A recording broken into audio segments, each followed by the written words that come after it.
There is a part of me that just wants to scrap everything that you've seen and just start this again. At the end of episode 1, I was asking myself, did I set a clear intention? If I'm questioning it, I feel like it wasn't clear. So we're going to talk about it today in episode 2 of Get Back Into Art with me. If you were also a creative who used to spend their entire childhood drawing just because it was fun, you're now an adult and you go, oh, I don't have time to do art because of all of these reasons, but you're also like, I really enjoy it, and whenever I do it, it's really calming and relaxing, then you're in the right place. Is that a bit of a niche audience? Not sure. Let's rediscover our love of drawing, art, painting, all of that jazz together. Over the last few months, I have been reading The Artist's Way, which, side note, if you're creative, I highly recommend to read this book. It has changed my life. It has inspired so many creative projects. To be honest, it's inspired getting back into art this series and also reconnecting with making videos again. I haven't finished it, I do need to finish it, so full review to come. And when I was reading it the other day, there were some prompts and I thought these would be great to include in this journey, since this is the reason that kind of inspired this series. I think these prompts came from week 7. Don't hold me to that. The first Artist's Way exercise that we're doing today is it says in the book, to watercolour calligraphy, we're going to use watercolour, to write the phrase, treating myself like a precious object will make me strong. Which, I'm not going to lie, I'm having a bit of a, in my head today, and reading that has hit a bit different than when I read it outside in the garden. I was having a great day. Things always happen at the right time. Where do I start with this then? With art, sometimes starting can be the hardest part, but also second hardest part is when you do start and you hate it. And then it's like, well, what do I do about this? Do I keep going? I need a sharpener. So we've got the paper again. For the first activity, we're going to use watercolours again. I've got my plate, don't worry, I'm not going to spill that over my artwork again. We've got a vast collection of paintbrushes. So let's get started and let's talk about what is my intention behind getting back into art. My intention behind this series is, I'm not sure. Should we figure it out together? You know what? Right now, I'm going to use you as a bit of my diary. So you're welcome. Whenever I do any kind of drawing, painting, I feel so relaxed. One of the main reasons why I took art for A-level was because I was doing so much dancing and so much other schoolwork that I just needed some kind of activity that was just going to relax me, and art definitely has always done that for me. Whenever I do art, I also always feel so connected to my inner child. When you feel that connection to your inner child, beautiful things come. 1, in how you're feeling, 2,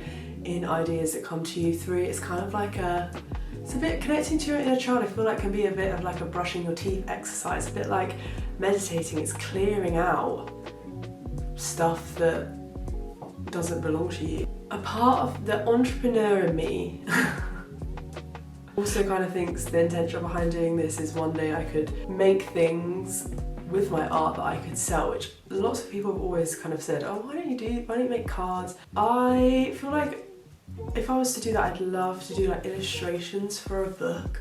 I do have an idea that's sat in my head for a long time for children's books. I'm not saying that that's going to happen anytime soon. I feel like I can sit there for a bit longer. Let me know if you can relate to this. Sometimes as an entrepreneur, you're just trying to monetize everything you do. But I'm not saying that's my intention behind this series in itself. I guess my intention is really, I just want to connect to that artist part of myself. I would identify myself as being an artist, but in many ways, a dance artist, an acting artist, an art artist. But it's like that art side of my life. It's like the wire's just got loose and it needs plugging back in. I'd also say intuitively, for so long I've wanted to get back into art, for so long, and we're finally doing it. Have we got to a clear intention about this yet? This series specifically, my intention is to hold myself accountable for getting back into art. What I mean by getting back into art is reconnecting to this part of myself. What does it mean? Why am I finding this so difficult? At this stage, I would love for one of the things I come back to, let's say it's just once a week, just want an hour to chill, I can sit and do art again. I know I've said that whole thing about the entrepreneur way of being where you think about monetizing everything, but I'd also love to just have something where I'm just doing it for me and I'm just doing it to have fun, because again, I feel like creatives, you might be able to relate to this. The thing is with being a creative, a lot of the time your creative job started as your creative hobby as a child, and don't get me wrong, that shift from it being a hobby to you having the permission to do it all the time. Like when I stopped doing school and I went to dance college, that was so exciting for me because I was like, oh my god, I don't have to juggle. But then at the same time, because it's then a job, and the way the world works is you have a job and you earn money in order to buy food, you know, it's unrealistic to think that there's never going to be any stress and any pressure on that, because if you don't earn any money, you can't eat. To bring it back, zoom out of it. And there is definitely this thing, I definitely get it most often with dancing because that's what I'm doing the most, when you have to check yourself and be like, wait a second, I do this because I love it. Why are we acting like that? And I think it's really important as an artist to find ways that you can just do it for fun. It can always be fun, but as I've said, it's that thing of when it is your job and you have things to pay for, it can't just be the same as when you're a child. I don't know, let me know what you think about that. I'm not really sure. I think I'd have to journal my thoughts on that a bit more. Is that just a condition? I don't know. Let's see if we can clarify what my intention is with this series. Is to connect to my artist and remind myself that I can create art for fun. It doesn't have to be perfect. It doesn't have to be something that someone's gonna buy.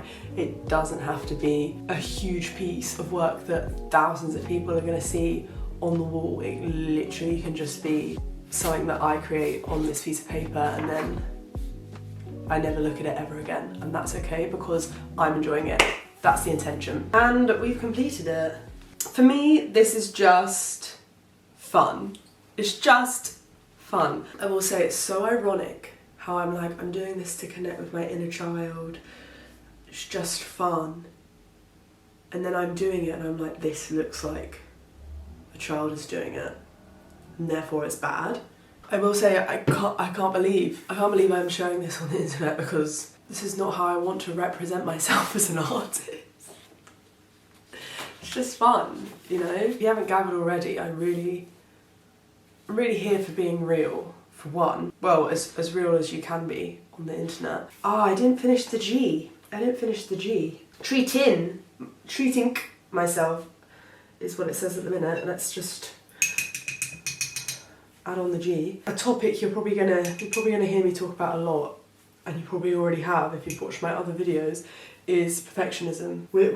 I've been on a journey with perfectionism for a really long time. I've learnt a lot, but I still have a lot to let go of. Oh, so annoying! I didn't do the G so I could, and then I didn't end up leaving the gap.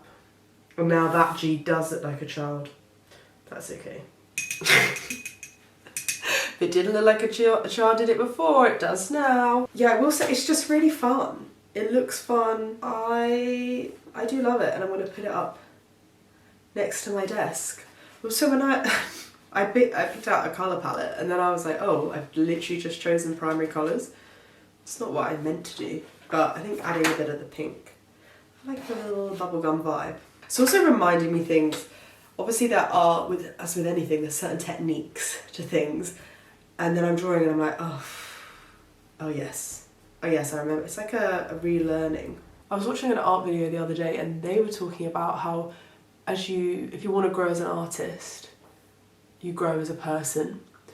Which I was like, again, in life I so associate two things together and then take it to a different area and I'm like, couldn't be further apart. I know that I have grown as a performer, as a dancer, as an actor because I've grown so much as a person. For example, technically, when I left college, when I was dancing so many hours a day, so many hours a week, in my head sometimes I'm like, oh, I was a better dancer then, but I know that I'm a better dancer now, but not because of all of the technical training, because of developing as a person.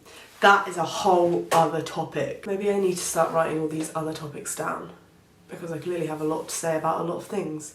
Right, let's move on to part 2. We've evidently moved location, because for this section I just wanted to feel a bit more chill. So I moved to my work desk. For the second part of my Artist Way prompts, we are gonna listen to an album and doodle. Oh, imagine a little dog called Doodle. Anyone got that? I could go many a way with this, because I could listen to an album that I really love and I have a lot of memories with. I was gonna go for Nothing But Thieves. I just really questioned if that's what they're called then. I'm sure, you know when you always say something in your head and you never say it out loud and then you question? Yeah, Nothing But Thieves, Dead Club City, that's what I was going to go for, because that album. But that, for me, has a lot of memories, a lot of travel memories. Could go more cinematic, not as many words. I feel like that would be fun. I feel like this is just a great exercise. If I'm not convincing you to read The Artist's Way, then yeah, I could go for like a movie, like Harry Potter soundtrack. I kind of just want to go for a playlist, but an album is what it says, so an album is what I'm going to do. Maybe I just choose a random wicked soundtrack. That would be, you know what, always go with your first thought. We're going with Welcome to the DCC Dead Club City. I know you can't hear it, but this is an amazing album. I can't even hear myself speaking. Let's draw.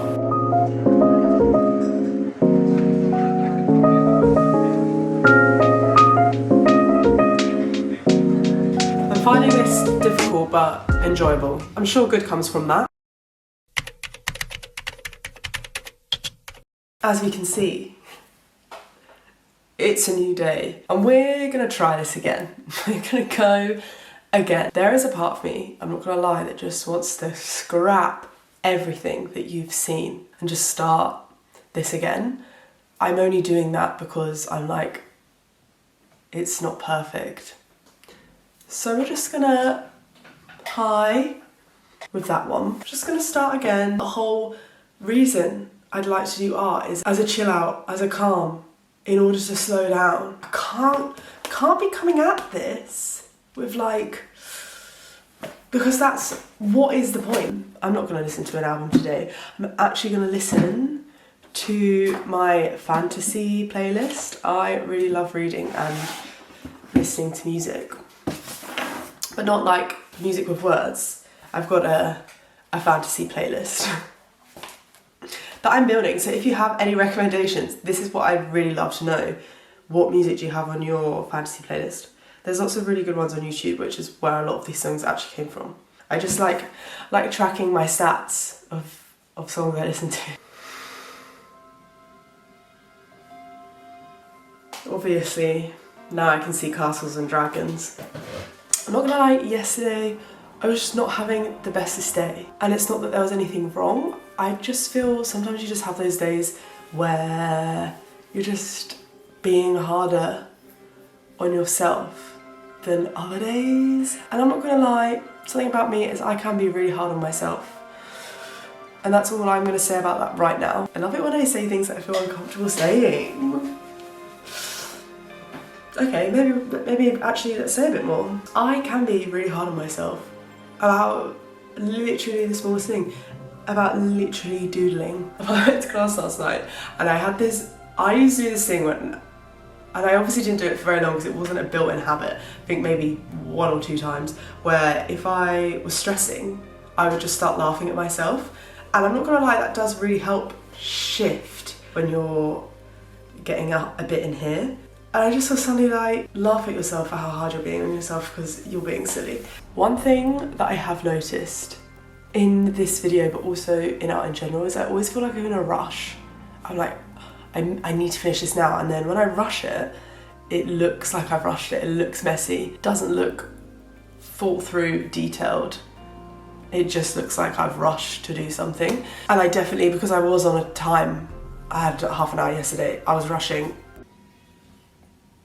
I'm not gonna lie, I think I spent probably the same amount time-wise on that then than I did yesterday. It's so funny because I want to reconnect with this inner child love of drawing, and everything I draw, I feel like I'm a child. And then I feel like that's a bad thing, even though that's what I want. I do feel like there's this thing of where I'm not doing it properly. I like also put in a bit less effort. Like even just then, I could have coloured that in a lot better, but I was just like... But then, am I feeling like this because I'm sharing it online, you know? Are we just looking into it too much now? I think so. To conclude episode 2, I do feel that what have we learnt this episode? Don't ask for one thing and then when it comes, complain. I feel if you're also in this position and you're watching this because this is something that you're looking to also get back into art. I think it's like with anything, the journey is never linear. You know, we're gonna have that excitement of, I'm painting again, and then I can't paint anymore, and then, this is so fun. Oh, I don't want to do this. Is that helpful? I really feel like I need something groundbreaking to say here, but I don't. I'm gonna set myself a task to create something in between this and me making episode 3 that I'm just creating just for me, and I'm not even gonna show it. I'm just gonna do it just for me, and I'll tell you about it. But then hopefully that might make that art that I create better. But does it matter? Does it need to be good? Does it need to be good? Or does it just need to be fun? I feel like that's been a bit of a theme today and yesterday. This is to connect to something I loved as a child. These are all things I would have created as a child and loved. Oh my god. Here's the profound thing I was looking for. If 7-year-old me opened up her random notebook and saw these, she would be like, this is amazing. I love drawing. This is so fun. This is so colourful. This is so imaginative. You know? And that's who we're connecting with. Not the 20-something. How old am I? Does everything in life have to be good? Oh god, that's quite a big question, isn't it? Shall I leave you with that? Yeah, I think so. If this is the first episode of this series that you've watched, then go and watch episode 1, because episode 1 had a little bit more structure than this one. I don't want to say felt more successful, but it felt a bit more linear to success, maybe let's put it that way. If you two are creative, then make sure you come and say hi in the comments. I'd love to know anything that you are currently working on so I can support. I hope you enjoyed. Subscribe for more. We need a good finisher. A step kick. I'm not warm enough to do that. Let me know, as always, if you can relate to anything I've spoken about in these videos. Sometimes I need to know it's not only me. Let's be real, I know it's not. I hope you're having an incredible day wherever you are in the world. And remember, the world needs you to make your art. So go out there and make it.